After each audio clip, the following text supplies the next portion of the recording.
Wonderful. So yeah, just to start off, if you could elaborate on the company, what you do, so just your story so far. Yeah, basically, Desi Bandhu. That's what our company name is, and it is the outcome of a backpack journey that I had taken around 8 years back, wherein I had traveled to the remote parts of India and Nepal and Thailand, and I love the way people live in the remote. And I was very lucky to come across many NGOs and women cooperatives, live with them, do projects. And later on, when I came back to Mumbai, I was already jotting down ideas to start a venture, and I started a handicraft company. With that, also started providing travel services so that I could link the idea of giving people the experience that I gained in my backpack journey. So that's how we started, and it has been like around.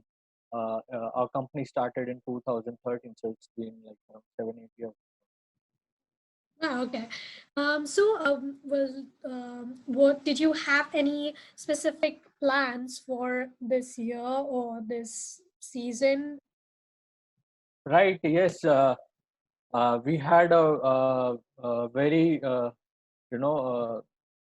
good plan of starting a bus service to specialize into the thing that we wanted to do from many years, but we were not finding out the ways and the confidence. So this year we wanted to start a bus service which will run daily, but we wanted to start it into parts. So start with Saturday, Sunday, and then launch it with daily programs. And we wanted it to run for the major historical places in Mumbai and the new monuments and the wildlife uh, destinations in Mumbai. That's Mhm. what our plan was for this year. Right. So your company is mainly inbound? Yeah, majorly it is an inbound, and that is what our idea was to get, you know, to people to India, and local people can go into the interiors as well, because nowadays there is a lot of awareness about traveling, and still people in India, they don't know what are the specialities of in core India. So that was our motive. Wonderful. Well, when you heard about COVID-19 outbreak for the first time, what was your initial reaction? Well, COVID-19 actually it was quite a surprise to the whole world, and yeah, we were a bit taken back about this because we had a few tours which were all confirmed, and we were working with those things for last 6 months. We had a group which is going to Thailand in the month of Feb.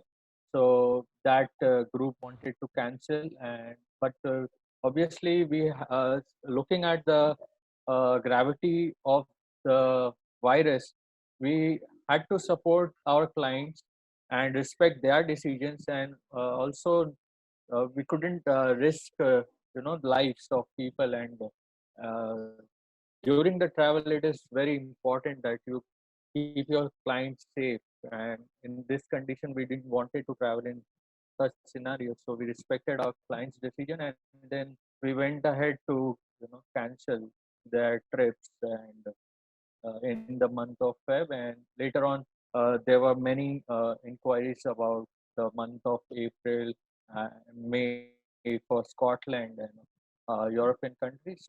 So we had to even consider that, like mutually we agreed not to go ahead with any more new bookings. Okay. So what are you currently doing? Any measures to sort of tackle the situation in some way?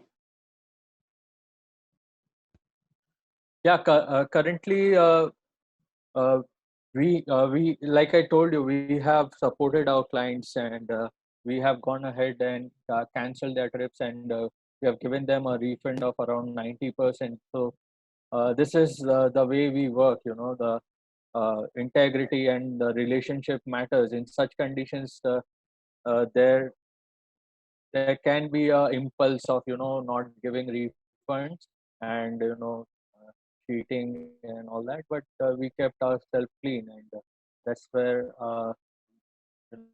that's the way of life. The situation will uh, be better sometime, and then you have to keep your conscience clean.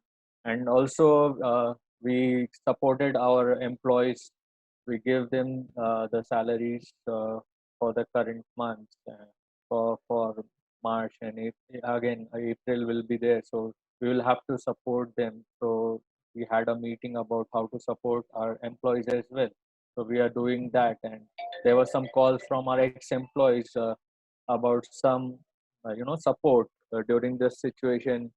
We had a lady who was working with us, and we got to know that she is you know in need, and she called us. So we had to support that. So we did that. We did our part, like. you know. I was asking you what's the Indian government or the tourism authorities can do in your case to assist going forward.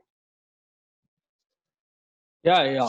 uh, yeah, at this point, yes, we will need a lot of support from the government, and there's a lot of expectation. uh, in a way, yes, we also need to understand and put us best to support people and the government, but we are expecting that at least for the next year the government should take down the TCS tax that they wanted to impose on the foreign travels, which will be a very good psychological support or emotional support to us. And again, the GST factor is a huge factor in our industry, wherein the hotels are paying a, a big chunk in the GST. Even the travel agents have to pay. So ultimately, it increases the cost, and if that is reduced, uh, uh, there will be a big, psychological advantage to the industry. Clients would want to, come in with those benefits. So, in terms of your suppliers and your clients, have you faced any issues with the cancellations and moving dates or anything of the sort? Right. Uh, when we had the issues of cancellations, uh, uh, uh, there there were cases where we had to uh, go on calling our airlines for like 4 or 5 days, and we couldn't reach them easily. So that those were the problems. Again, the clients, they are wanting to shift the dates, so we are not sure about the you know uh, the situation, what will have happen after 14th of April. So we are asking them to hold on to their bookings, because we have few bookings in the month of May, and so on. And we don't know what is the scenario of uh, the next season. So no one wants to book in advance. Everyone is on hold, and even the bookings which are already confirmed, so we don't know what to do. So that is the uncertainty. So we are like wanting to wait up till the 14th of April to make any decisions on that. Okay.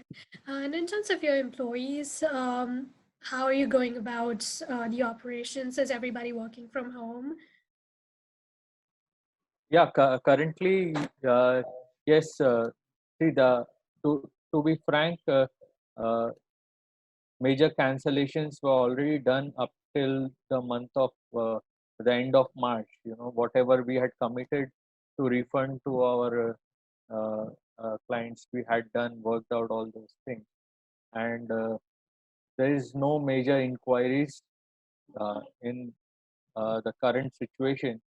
So everything is on hold. So we have given them off, and yeah, everyone is working from home, and we regularly call them, like, you should be following all the rules and social distancing, and don't come out of your houses, and take care of your family. So that is what we are doing. We regularly call them, are you okay, do you need something, do you need any help? That's how we are, uh, That is wonderful. being in, Yeah. you know tracking, being in close contact with our employees, Mhm. seeing them what they are doing. Yeah. Absolutely. And what message would you like to give to the travel trade at this time of distress?